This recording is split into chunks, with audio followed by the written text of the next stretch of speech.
Hello, everyone, and welcome to another episode of Nerdy Movie News Roundup, the show where we round up all of the latest news in the world of nerdy movies. We got some interesting stories to talk about today. We actually have a lot of video game news to talk about, so let's just get into it. First, we're going to start off with our segment that we all know about, world famous segment trailers, trailers, trailers. It's time for trailers. Okay. The Matrix 4. It got a trailer. I didn't watch it because I haven't seen any of the Matrix movies. Um, it's a gap in my filmography. And when I say filmography, I'm talking about movies that I haven't seen. Filmography has a very specific definition, but I'm using it in this instance. But yeah, I never watched The Matrix. I need to. I know I need to watch them before the fourth one comes out. So I didn't watch the trailer, but it's out. I think people like it. I think the general consensus is positive, right? I think. I don't know. I'm not tuned into the Matrix community. um, but yeah, it's a trailer. Go watch it. Next up, we got something from actually the PlayStation Showcase. They just had their like big, showcase where they're like, hey, look at all the stuff that we're making, and they actually showed off a good amount of stuff that is pertinent to the show. So first of all, the show actually like more or less started with KOTOR, Knights of the Old Republic. It's getting a remake. Um, I now here's the thing. I tried playing Knights of the Old Republic like on my like iPod or something, or like my tablet. I remember when I was like 14, and I was like, this sucks. I was like, I like this. Like it's just it's such a like dated game as far as like the combat goes. Well, I didn't understand it. It was like all like menu based or whatever, and it's not even like it wasn't even like your traditional like turn based combat thing. It was just like weird. Like I don't even know how to describe it to be completely honest with you. It's just it's a very specific type of dated RPG that at the very least for my modern sensibilities, I just didn't vibe with it. Um and I'm not entirely sure what they're doing with this game, but I would imagine that this is going to be like a more like, action based game. At least I hope. Maybe like, like the modern Final Fantasy games where they're like where they're like action based games, but then there are still like menu based combat. And yeah, I don't entirely know how those games work either, but hopefully this ends up being more like that. Or I mean, honestly, best case scenario, it just is like an action game with RPG elements, like something like The Witcher. But yeah, I'm gonna be down to play this when it comes out because hopefully I'll be able to comprehend the combat. But there really wasn't much to the trailer. It was just this guy, this Sith guy. He's like, oh, I have a lightsaber. Look at me, I'm cool. There really wasn't anything else to it. Okay, so next trailer. They released a new trailer for Guardians of the Galaxy. I remain cautiously optimistic about this game. The trailers have not been very good, if I'm being completely honest. Like the fact that it's single player is what is the leading thing that makes me interested in this game. That being said, I want to play as like Rocket Raccoon and Gamora and like Drax and Groot, but like you're only able to play as Peter, which is just weird. It's a weird decision to me. Like I appreciate that it's single player, but you can still be single player and then let me play as the other Guardians. And it's also apparently like a choice-based RPG, which is like a weird take for Guardians of the Galaxy, like a game like this. And it also has like weird like RPG combat that I don't really understand. Like when I look at it, it looks like like modern Final Fantasy and like Kingdom Hearts, where it's just like I don't understand what's happening on the screen. That being said, I still remember I watched a gameplay demo and I was like, this actually looks kind of cool. Like the humor in the trailers doesn't really work for me, but like when you just like kind of let the game breathe and I'm seeing how the game is paced, like how it's actually paced, I'm like, this is actually okay. And there was some like there were some interesting like story beats where Rocket was like being really overprotective of Groot, and that was just like a really subtle way of establishing that relationship that I kind of appreciated. So I'm like, I think this game could be good. Obviously Square Enix, they also made the Avengers, which was not very good. But I think the main thing that kept that game from being good was its like live service elements seeping into the campaign. This is just a straight from the ground up single player game. So I'm cautiously optimistic about it, like I said. But yeah, the trailer that they showed at this thing was not good. it just wasn't. Okay, next trailer, Spider-Man 2. Marvel's Spider-Man is, in my opinion, the best Spider-Man movie. Like I absolutely adore that first game, and this was our first taste of the second one. Now, it is like a dumb, CGI trailer that shows none of the gameplay, but then again, we already know what this game is going to play like. Like, I doubt they're going to veer too far off of what they did with Spider-Man PS4 and Spider-Man Miles Morales. So, I mean, I like, we pretty much know what the gameplay of this is going to be. And then, they reveal that, well, I guess they didn't really reveal, but the trailer hints that Kraven the Hunter is going to be in it, because you hear like a voice that's like, oh, I need somebody to square up and see if they can take me down. And like, I'm pretty sure that's Kraven the Hunter, because he's the one that's, I don't know, at least from like the cartoons that I've seen him, he's always like trying to find like a worthy opponent or whatever. Or I guess like he's a hunter, so he's like trying to find worthy prey, I guess. And then you get like, then it ends with Venom being like, I'll beat you up, Kraven, I'll do it, don't worry about it. And it ends with like his face. And actually, I did save this picture just so that we see what Venom looks like. I think it looks cool. I mean, that's like a pretty classic design, I would say. Yeah. So yeah, overall, kind of a dumb CGI trailer. Doesn't give us any gameplay. It's out in 2023, it said. And I'm a little like, I don't know, when it's that far out, I think honestly I would have rather had seen them maybe show this to us mid 2022.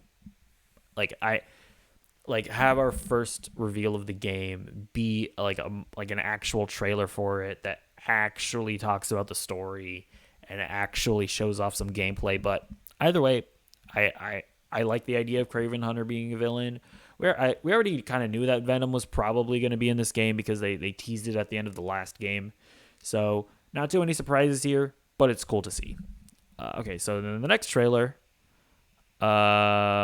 Wolverine, Marvel's Wolverine is a thing coming exclusively to PlayStation.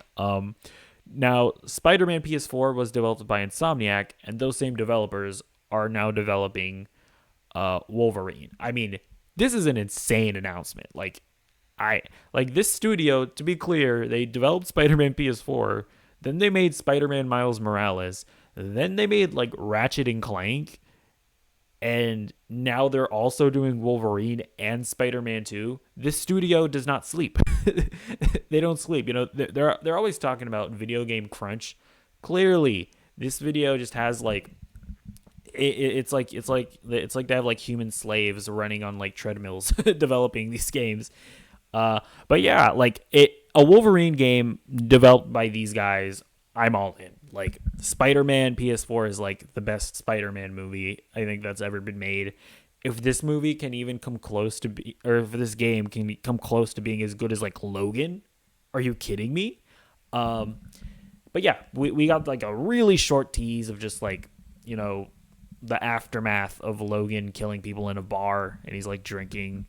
And then this one guy gets up. He's like, I'm going to fight you. And then Logan's like, no, you're not. Skipped, whatever. And his claws come out. But yeah. Now, I do have some interesting excerpts from the PlayStation blog regarding both Spider-Man and Wolverine. So this comes from the PlayStation blog. Okay, let's start with the one most of you probably could have guessed. Marvel's Spider-Man 2. We're so thrilled to continue the journey of both Peter Parker and Miles Morales in their most epic single-player adventure yet. coming exclusively to PlayStation 5 consoles in 2023. So that right there is like a pretty interesting thing. Now the trailer kind of like suggested that Spider-Man 2 was going to be like co-op, because you kind of see Spider-Man and Pete and Miles working together. So I like it kind of felt like, oh, is this going to be co-op? But it's not. It's single player. So I'm guessing it's going to be more like if you ever played Arkham Knight, how you could get like your little companions and do like finishing combos or whatever with them. I imagine that that's probably what's going to happen. And then yeah, it's cool to see that it's going to be exclusive to PlayStation 5. I mean, I've never actually owned a PS4, so like, and I don't own a PS5. Who knows by the time 2023 if like I mean you'd have to assume that by then PS5s are going to be more like more available, I should say. Like at that point I'm probably going to like end up just getting a PlayStation 5, cuz I to be clear, like the Spider-Man PS4 game, I initially watched like the cutscenes as a movie on YouTube. And then like I eventually played it, streaming it through PS Now, and I did the same with Miles Morales. I watched the cutscenes on YouTube. So that's been my experience with these games. But honestly, by the time Spider-Man 2 comes out, I'll probably have gotten a PS5 by that point. Hopefully, I'm like financially able to. uh, but yeah, like just putting myself in that mindset, like, yeah, I want to play this game on like the next generation, and I want a Spider-Man game to take advantage of next generation hardware. But yeah, and then reading on, we're so happy to announce that Tony Todd of Candyman fame will be voicing the symbiote-fueled Venom in Marvel Spider-Man 2. Yeah, that's also pretty cool. You know, much like The Matrix, I have not seen Candyman, nor have I seen the remake, but he sounded cool. I know that his voice is iconic, and he sounded cool in the trailer.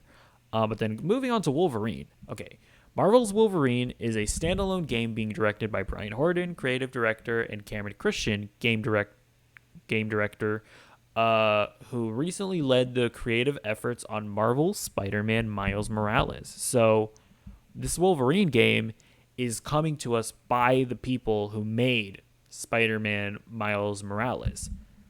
That's interesting. Does that mean that we're not going to get a sequel to Miles Morales? Because what that then kind of indicates to me is that Spider-Man 2 is very much going to be both Peter and Miles' game. Like, that's kind of what I'm getting from that. Like, if we're not going to get, like, a proper Miles Morales sequel. And I think that's kind of cool. Like, I think I like the idea of both Miles and Peter playing prominent roles in Spider-Man 2, and then using those resources to then do something else, like Wolverine. Like I think that's cool. And even though Marvel's Wolverine is very early in development, from what I've seen of its emotional narrative and cutting-edge gameplay, see what I did there, the team is already creating something truly special. Being able to build a new original universe with Spider-Man and now Wolverine is such an honor for so many of us at Insomniac Games. Now, what does that mean? Actually, what does that mean? I mean, first of all, you know, the way they're describing it, an emotional narrative. Okay, cool. I like hearing that from like a Wolverine thing. I like that. I like that, how that sounds. But then what do you like that last let's go back. Being able to build a new original universe with Spider-Man and now Wolverine. So, is Insomniac creating their own interconnected universe? I mean, at this point, they're developing enough games that they might as well be. But yeah, if that is the case, I think that would be cool. Like I've said often that like I don't really want them to create a new like a video game version of the MCU, because A, I don't need everything to be interconnected, and like I like things being standalone. But B, doing that in video game form is going to be incredibly hard, because video game development is so tumultuous and is so just like not dependent. Like, you know, it's one of those things where like you can't like plan it out. I don't think, at least as well as you can like a film production. So like I've always been of the opinion that I think it would probably I don't think they should bother with like an interconnected universe, but like if Insomniac just makes games that kind of connect with each other, I do think that would be kind of cool because they are so close together, tied as far as development goes. Um, I think that could be cool. Um, and then yeah, I like the idea of an emotional narrative with Wolverine. And also like another thing about this, I'm like, I wonder if this is gonna be M rated. I think so. Like I think they probably will do that because Wolverine, like you kind of want to see that brutality. I think in a Wolverine thing, especially after Logan, and I mean, in video game format, like I don't think that would be like, I don't think it would be a big deal to do an M-rated Wolverine game. But yeah, that's it for all the trailers. Let's actually get into the news. And speaking of Venom, Let There Be Carnage has been moved up to October 1st. This is coming from The Hollywood Reporter. Carnage will be unleashed a little early next month. Sony has moved up Venom Let There Be Carnage 2 weeks to October 1st from its previous date of October 15th. In August, Sony pushed back the film from September 24th to October 15th amid uncertainty over theater going and the Delta variant. So the release date for this thing has been wibbly wobbly all over the place.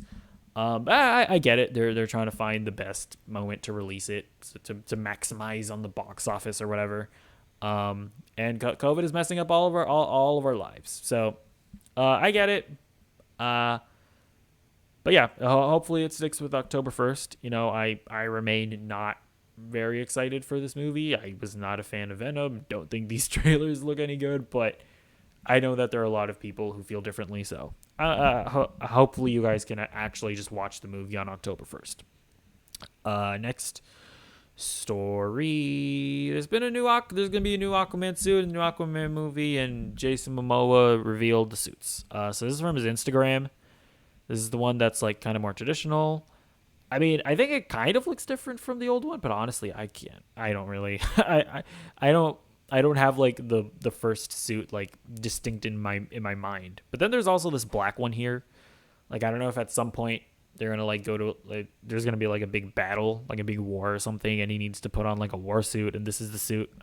I don't know, but they look fine. They're just suits. I'm not much of a suit guy. Like I know like there are a lot of people who are like really opinionated on superhero suits. I'm just like, as long as I recognize the character, it's probably okay. I don't know. But yeah, that's the suit. It looks fine. And next story, Shang-Chi and the Legend of the Ten Rings came out last week, and it has absolutely been crushing it at the box office. It has karate chopped the box office in the neck. Okay, this is coming from the Hollywood Reporter. Shang-Chi and the Legend of the Ten Rings is making a heroic showing at the box office, where it has smashed the record for Labor Day openings with a 4-day haul of 90 million. It's actually been updated to 94 million, and has posted the second biggest 3-day debut of the pandemic year so far, behind fellow Marvel Studios pick Black Widow, and it's actually above Fast and Furious 9. Shang-Chi from filmmaker Destin Daniel Cretton brought in a domestic 3-day total of 75.5 million from 4,300 locations. So, really impressive showing from Shang-Chi. I mean, like, industry analysts or whatever have been projecting, like, a $45 to $50 million debut, and it absolutely destroyed those predictions and managed to make $75 million. And then if you don't know, like, the reason why it's counting, like, the 4-day total as 90 million is because it was Labor Day last week, and like generally speaking, when you're talking about a film's box office, you're talking about it's like Thursday night showings, Friday, Saturday, and Sunday. Like that is an opening weekend box office. But because it's Labor Day, like studios like to just add in the Monday box office to like artificially inflate their opening weekend numbers. But when you're comparing it to other movies, you need to compare that like initial 3-day weekend. So that's why you don't compare the $90 million to Black Widow's $90 million because, you had to add in that extra day to Shang-Chi to get to $90 million. But either way, I mean, listen, no matter what you slice it, $75.5 million is a really, really good outing. Like, I'm not surprised that it didn't reach Black Widow's numbers. Like, Black Widow is an established character. Shang-Chi is a new character. There really aren't many recognizable actors in Shang-Chi. Like, the biggest actor is Awkwafina, which, she's not even that big of an actor. And I don't get me wrong, I like Awkwafina, but, she's just not much of a draw. I mean, you do have Tony Leung in there, but he's more of like a Chinese actor. But yeah, I mean, listen, it's a really good outing. And I mean, not to say that this movie's an experiment. Obviously, it's a work of art, and a work of art that many people put hard work in, Asian diversity. It's all good. It's all great. Love it. Don't come at me, Simu Liu, but it's not an experiment, but it will be very interesting to see how this movie does, because like another element to this is that when you look at like Fast 9, for example, right? It made like an initial $70 million in the opening weekend box office, but it went on to make $700 million, whereas Black Widow made $90 million in its opening weekend box office, and then it made like some other number on Disney Plus. And then the last report I saw was that the movie had only ended up making like $500 million worldwide, when you take into account box office and Disney Plus numbers. But then again, we also don't know the exact numbers for Disney Plus, so it's kind of weird, but it's estimated that it's made around $500 million. Now, if Shang-Chi can come out and make, the $700 million, maybe more, that Fast 7 did, or Fast 9 did, that is pretty much, honestly, it's probably going to be the death knell for the Disney Plus Premier Access model. I think that Disney is going to revert and just transition back to theatrical only releases. Because I don't know, the more we see like day and date, with streaming and theater releases, it just seems to hurt movies. Like when you look at like HBO Max, it doesn't seem to have like drawn people to HBO Max in droves. People don't seem to be going to Premier Access in droves. It drives up piracy, and like even if you get a movie, even if you like watched Black Widow with your family, you only had to spend $30, whereas if you all went to the movie theater, you probably would have had to spend closer to like 40 or 50.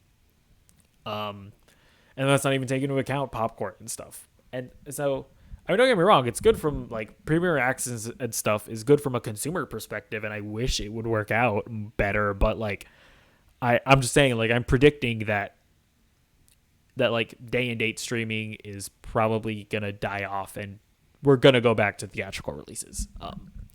So yeah, well, it'll be interesting to see how Shang-Chi does. Not experiment though, Shang-Chi. Simu Liu, please don't come at me on Twitter. Okay, next story. Dead Boy Detectives is going to be an HBO Max show. I don't really know what this is, but there is an interesting aspect of this that made me want to talk about it. Okay. HBO Max has ordered a pilot for a potential Dead Boy Detective series, Variety has learned exclusively from sources. Based on the DC Comics characters created by Neil Gaiman, the 1-hour series would follow the Dead Boy detectives, Charles Rowland and Edwin Payne. Sorry, I just hiccuped. Who decided not to enter the afterlife in order to stay on Earth and investigate crimes involving the supernatural. Sebastian Croft and Ty Tennant are set to play Rowland and Payne, respectively, in the upcoming 3rd season of Doom Patrol, though they are not believed to be attached to the pilot at this time. So, basically what that means is that the actors that they have for these characters, they are signed up to be in Doom Patrol, but I guess they haven't yet signed their contract to be in the show, even though the show is in development. So, like, they're most likely going to end up being in the show. I mean, to be fair, we did see like recasting in Doom Patrol before. There was another guy playing like the professor character when the Doom Patrol showed up in Titans, and then they replaced him with another actor in the show. But I mean, I doubt they would do that with like the main characters of the show. But yeah, I mean, listen, it seems like there are three different DC universes at the moment. Like you have, as far as like live action content goes, like you have the DCEU, then you have like the CW DC stuff, and then you have like the weird sort of like previously DC universe, whatever subscription service that they have. I don't even remember what the name of it was. And that has now transitioned to like HBO Max thing with like Titans and Doom Patrol and now this apparently. Now here's the thing. I do not like Titans. I'm watching it. I'm like, it's one of those things where it's like, I really don't like it, but I can't stop watching it. It's really weird to me. Like, I don't know. I mean, I don't know. It's not, it's like, there are interesting things about it, but I just think overall the execution of the show is poor.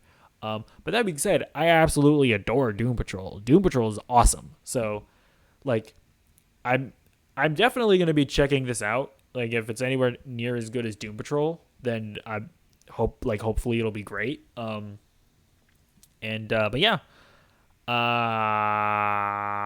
Next story.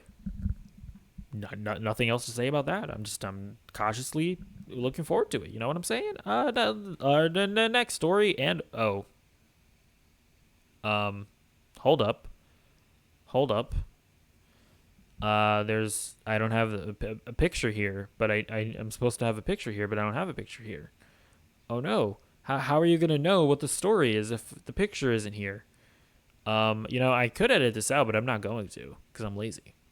It's okay. You're seeing how the sausage is made. You know what I'm saying? You're seeing how the sausage is made. It's not a big deal. It's not a big deal. It's okay to know how the sausage is made. You know. See if I can do this one-handed because I'm holding the microphone in my hand. Okay. Ha. Wait, no. Ha. No. No. Wait. Oh shoot. No. Uh. Uh. Uh. There we go. Okay. Haha. We're talking about Spider-Man for our last story. Okay, Spider-Man No Way Home, right? Everybody's assuming that Tobey Maguire and Andrew Garfield are going to be in it, along with Tom Holland. However, Andrew Garfield, he's like, no, I'm not in. I don't know what you're talking about. Who, me? I'm not in it. This is coming from Variety. They're quoting him. I understand why people are freaking out about... Oh, hold on. He's British, so I have to say... I understand why people are freaking out about the concept of that because I'm a fan as well. You can't help but imagine scenes and moments of, oh my god, how effing cool would it be if they did that, he says. But it's important for me to say on the record that this is not something I'm aware I am involved in. But I know I'm not going to be able to say anything that will convince anyone that I don't know what's happening. No matter what I say, I'm effed. It's either going to be really disappointing for people or it's going to be really exciting. So Andrew Garfield pretty much just flat out denying any involvement in Spider-Man No Way Home. Now, it is important to remember something, and it is this. Actors are filthy, stinking liars. I remember most recently that She-Hulk actress was like, "What? Oh, me? She-Hulk? I'm not She-Hulk. What are you talking about, She-Hulk? I'm not She-Hulk. What are you talking about, She-Hulk?" And she ended up being She-Hulk. I think even the villain did the same thing.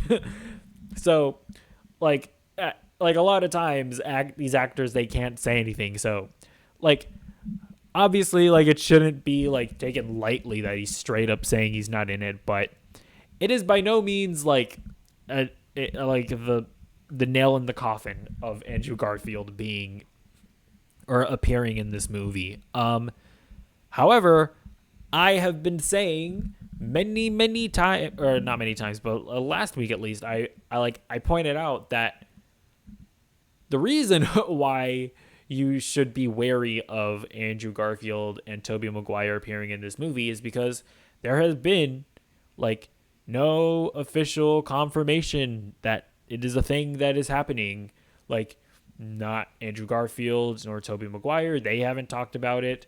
The studio, Marvel, they haven't talked about it. There was no indication that they're in it from the trailer. And there have been no credible reports from any credible outlets that they are in this, like the Hollywood Reporter nor Variety have reported it. Like we just there has been no credible reports, and I even have a theory that, and I'm not saying this is 100% right, but screw it, I'm saying it is. Never mind, I'm saying it is for the sake of having a position. I believe that Spider-Man No Way Home is going to be much more of a Flashpoint movie than it will be an Into the Spider-Verse type movie. Hear me out for a second here, okay? What we see in the trailer, all we really see is Peter Parker like fumbling with time and then creating a new timeline. That is not, he does not, like, nothing in that trailer indicated that he like traveled to another dimension or to another universe. Nothing in the trailer indicated that. It is just that he altered his timeline and created a new one. But then a lot of people are like, Alfred Molina's in it. Alfred Molina's he's stuck on in it. So what are you talking about? We heard Willem Dafoe's laugh. Oh, yes, but if you watched Loki, then you are aware of the introduction of variants, right? The fact that a character, like a person, has different versions of himself across the multiverse. And need I remind you that we've already seen a variant from the Sam Raimi, whatever universe. J. Jonah Jameson, like J.K. Simmons, came back to play him in Far From Home. Now, that doesn't mean that Tom Holland is the Tobey Maguire Spider-Man. It just means that the J. Jonah Jameson variant in that universe looks like J.K. Simmons. So, all that being said, like there just is no confirmation that this is happening. Now, here's the thing. I do think that they will come back at some point. Like, where there is smoke, there is probably fire. Like, just the fact that there's so much discussion about this, it probably means that they're going to be back at some point.